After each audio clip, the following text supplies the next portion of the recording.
देखिए इसे 3-4 चीज़ों में देखना पड़ेगा, ये 3-4 डिफरेंट डोमेन्स हैं इसकी। नंबर 1, अल्लाह ताला ने जब बाज़ाब्ता तौर पे एक बात आपको इस्लाम बता चुका है कि सूदी निज़ाम जो है, सूद खाना इसी तरीके से है कि आप जिस तरह अल्लाह ताला से ऐलान जंग कर रहे हैं। तो आप ये देखें कि अल्लाह ने पहले चाइना को, मतलब जो कोई भी मुल्क की मिसाल ले लें, इस वक्त चाइना एक किस्म की सुपर पावर बनने जा रहा था और बनने जा रहा है भी to some extent, financially economically बहुत ज़्यादा स्ट्रॉन्ग हो रहा है, उसे पीक पे पहुंचा दिया और फिर आसमान से पटक के ज़मीन पे मारा है कि तुम्हें पता नहीं है तुम किसके साथ ऐलान जंग कर रहे हो। ये निज़ाम इस को खोखला कर चुका है, हमारी पूरी दुनिया की मईशत को गरीब गरीब से गरीब तर हो रहा है, अमीर अमीर से अमीर तर हो रहा है। अब इसको खैर कुछ लोग नाराज़ भी होंगे कि यार किस चीज़ को किस तरफ लेके, मैं हर एंगल पे बात करूँगा। दूसरा एंगल आ जाता है जनाब, आप ये देखें ना, चाइना से हर मुल्क ने अपने ताल्लुकात ख़त्म कर दिए, ना एक्सपोर्ट हो रही है ना इम्पोर्ट हो रही है, सब कुछ ख़त्म है। हम लोग खैर सगाली के चक्कर में आ रहे हैं क्योंकि चलो हम we are good friends with them.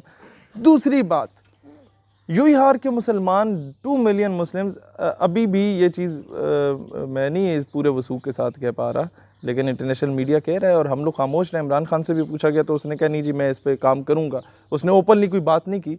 2 million 20 lakh मुसलमानों को डिटेंशन कैंप्स में रखा गया, कुरान उनसे ले लिया गया।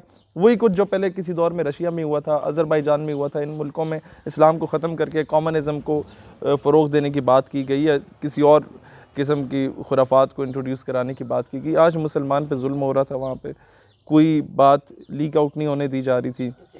मुसलमानों को इस्लामी नाम रखने पे पाबंदी आयद कर दी गई थी, अजान देने नमाज़ पढ़ने पे पाबंदी आयद कर दी गई थी, एक सब जेल बना दिया था उनके घरों को। आज पूरा चाइना 1.5 अरब बंदा सब जेल बन गया। और तीसरा एस्पेक्ट आ जाए, कश्मीर के कर्फ्यू पे दुनिया खामोश थी, अब पूरी दुनिया में कर्फ्यू नाफिज हो चुका है।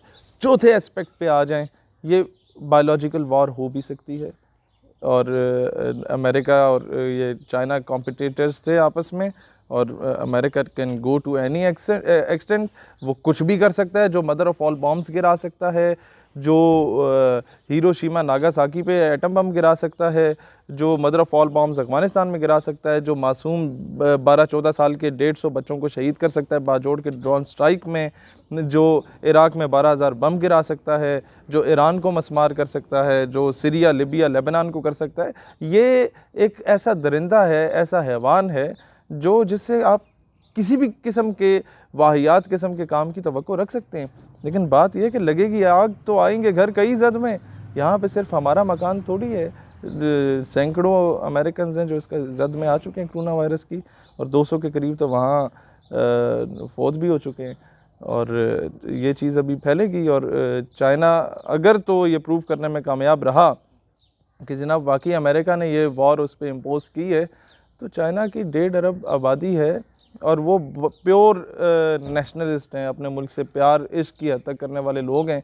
चाइना के जो ये आपके बार्स होते हैं वहाँ पर डॉलर्स फेंके जाते हैं, उड़ाए जाते हैं, ये बताने के लिए कि जनाब इसकी कोई हैसियत औकात नहीं है हमारे सामने।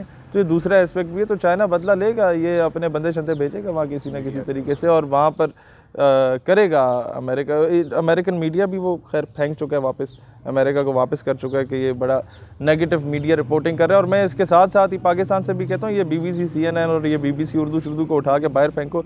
इन उल्लू के पट्टों ने वैसे एक आर्टिकल मेरे ख़िलाफ़ भी लिखा था BBC उर्दू ने। इन लोगों ने हमेशा से हमारी नज़रियाती असास को भी नुकसान पहुँचाया, तो चाइना को एज अ मॉडल सेट करके हमें ये भी फेंकना चाहिए। लास्ट एस्पेक्ट जो आता है, अल्लाह ने हराम और हलाल की तमीज़ बताई थी। जब चमगादड़ का सूप पी रहे होंगे, जिंदा मछली को काट के उसको खोल के रख देंगे और वो तड़प के दोबारा बंद हो जाएगी। हाँ, वो जब आप जानवरों के साथ इस तरीके का घटिया घिनौना सलूक करेंगे और हराम खा रहे होंगे, तो कोरोना वायरस तो सारों को पता है, ये चमगादड़ों से और ये शाम खाने से फैला है। मेरा ख्याल है सलाम है उस हस्ती को जिसने 1400 साल पहले हमें बता दी, तमीज़ सिखा दी हलाल क्या है हराम क्या है। सलाम है उस हस्ती को अनफॉर्चुनेटली कि आज दुनिया बताती है कि नेल्सन मंडेला ने कारे गोरे का फ़र्क ख़त्म किया। ये नहीं बताती है दुनिया के जनाब 1400 साल पहले बिलाल हबशी को कहा काबे की छत पे जाके अजान दे दो। क्या कहना, क्या वहाँ हसीनो जमील, क्या वहाँ अमीर कबीर साहब कराम मौजूद नहीं थे? सलाम है उस हस्ती को कि बिलाल हबशी को कह दिया, बिलाल तुम्हारे कदमों की आहट मैंने वहाँ सुनी। सलाम है उस हस्ती को जिसने काले गोरे का फ़र्क वहाँ मिटा दिया, जिसने ज़ात पात रंग नसब नस्ल सब चीज़ का फ़र्क मिटा दिया। आज जितने लोग वुमेन एम्पावरमेंट की बात कर रहे हैं, if you throw a toffee without wrapper and along with the wrapper, तो हर चूड़ा चमाड़ कीड़ा मकोड़ा जो है वो विदाउट रैपर टॉफ़ी पे जाके छलांग मारेगा। तो पर्दे का कॉन्सेप्ट किसने दिया था? औरत को प्रोटेक्शन का ऑर्डर किसने दिया था? कौन सी हस्ती थी कि जिसके ऐलान नबूवत से पहले, before the advent of Islam, कोई आके इस तरह की बात करता था कि माँ बहन बेटी के रेट लगा करते थे बाज़ारों में? और रसूलुल्लाह अलैहिस्सलाम की तालीमात के बाद क्या हुआ कि उनकी साहिबजादी तशरीफ़ लाती थी तो आप अलैहिस्सलाम एहतरामन अपनी कमली मुबारक चादर मुबारक बिछा लिया करते थे, तो एहतरामन खड़े हो जाया करते थे। वो माँ जिसकी कोई अहमियत नहीं होती थी इस्लाम से पहले, इस्लाम के बाद उसके कदमों के तले जन्नत रख दी गई। वो बेटी जिसको जिंदा दरगोर कर दिया जाता था, रसूलुल्लाह अलैहि सलाम ने फरमाया कि 2 या उससे ज़्यादा बेटियां हों तो तुम उसकी अच्छी तरबियत और तालीम करो तो बरोज़े हशर ऐसे होगी जैसे 2 उंगलियां एक दूसरे के नज़दीक हैं। तो उस इस्लाम को हम लोगों ने निगेट करके जब किसी और चीज़ को खुदा बनाना शुरू कर देंगे नाउज़ुबिल्लाह, तो फिर ये चीज़ें तो आएंगी। जब उसको इग्नोर करके हराम पे तुले हुए होंगे, चाहे वो सूद की सूरत में हो चाहे वो चमगादड़ की सूरत में हो, तो ये चीज़ें तो आएंगी। अब इसको काउंटर करना मैं समझता हूँ गवर्नमेंट ने इनिशियल बेसिस पे थोड़ी सी गैर ज़िम्मेदारी का सबूत दिया था। तफ्तान बेल्ट से जो ज़ायरीन यहाँ पर आए थे उनको थ्रू प्रॉपर चैनल वहाँ से गुजार के लाना चाहिए था। ज़ाकिरीन हजरात को भी बताना चाहिए कि जनाब इन लोगों को गाइड करें कि आपस में इतना मेल जोल अभी ना रखें, अपने कैंप से निकल के दूसरे के कैंप में ना जाएं। इसको बड़े तरीके से, ये पूरी कौम का मामला अभी बन चुका है, पाकिस्तान में फैल चुका है। सकर में 50 के करीब केसेस आ चुके हैं कोरोना वायरस के, इस्लामाबाद में आ चुके हैं, आपके कराची में आ चुके हैं, सिंध बहुत ज़्यादा अफेक्टेड है, बलूचिस्तान बहुत ज़्यादा अफेक्टेड है। बलूचिस्तान मेडिकल कॉलेज की तालिबात बेचारी जो अभी धरना दे के बैठी हुई हैं कि हमें बेसिक जो चीज़ें हैं वो प्रोवाइड ही नहीं की जा रही कि हम किस तरीके से इसको क्योर कर सकें। तो इन सारी चीज़ों को गवर्नमेंट को चाहिए कि इसको ओवरकम करने में सिंसेरिटी के साथ काम करे, फ़ोटो सेशन से हट के। और इस चीज़ पे मैं ऑपोजिशन से भी कहूँगा कि पॉइंट स्कोरिंग ना करे। ये एक पूरी कौम का मामला बन चुका है, तो उसको काउंटर बड़े तरीक़ेकार से करने की ज़रूरत है।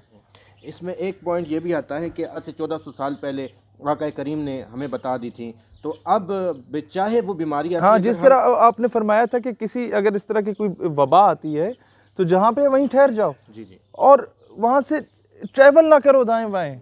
आप देखिए आज वही चीज़ इंप्लीमेंट हो रही है। कितना खूबसूरत मज़हब है, 1400 साल पहले आपको गाइड कर गया। ऐसा ही है। बात यहाँ पे ही ख़त्म होती है, जो तेरे दर से यार फिर दर बदर यूं ही खार फिरते हैं।